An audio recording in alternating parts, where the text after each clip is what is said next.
Hey everybody, welcome to day 11 of our 30 days toward creating a family ministry plan for your church. Excited you joined us today. My name's Tommy and we're with Ron Hunter. He's the author of The DNA of D6. And before we get started on day 11, I would love to share a brief thought from Scott Turansky. He's from the National Center for Biblical Parenting and just his thoughts on the book. He said, if you want to be a D6 church, you'll want to get this strategy manual. I love that he calls this book a strategy manual because that's the purpose of even these coaching sessions. We want you to develop a strategic way to bring family ministry at the forefront of your church's mission. And so just to get us going with the day, we talked yesterday about silos. So Ron, how do we begin to tear down silos in our churches and push toward family ministry?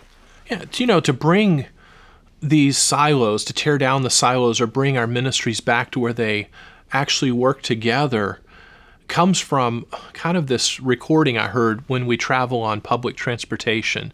If you've ever ridden a train or a subway, you're standing on the platform, and just as the train's arriving into the station, this voice recording comes on over the air and says, mind the gaps, step across the gap. And they're warning that there's this 6-inch gap between the platform and the train, that if you step down in it, you're going to twist your ankle. And there are gaps in our ministries between our children and our middle schoolers and our high school students, and our high school students and our college and our adults. We lose more people in those gaps than any other because we're not minding them. We've got to pay attention and help them step across those gaps. How do we do that? One way is to make sure that our youth pastors, our student pastors, who are the experts, we don't want to get rid of them. We don't want to get rid of children's pastors. Sometimes people think this idea is, hey, we got to bring everybody together always. No, there's times to be separate.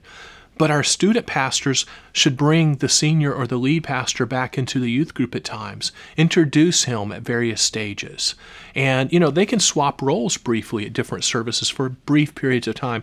But that youth pastor needs to set them up for success in transitioning.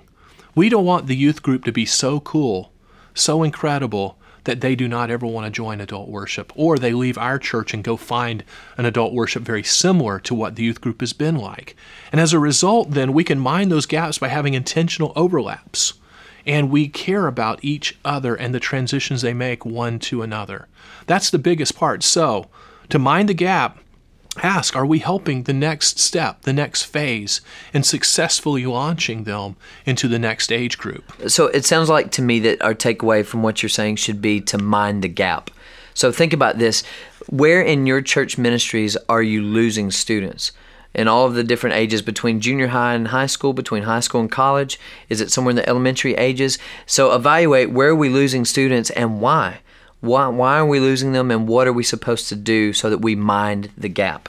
If you can do that, you'll sure up a healthier family basis for ministry, and you'll have a healthier church.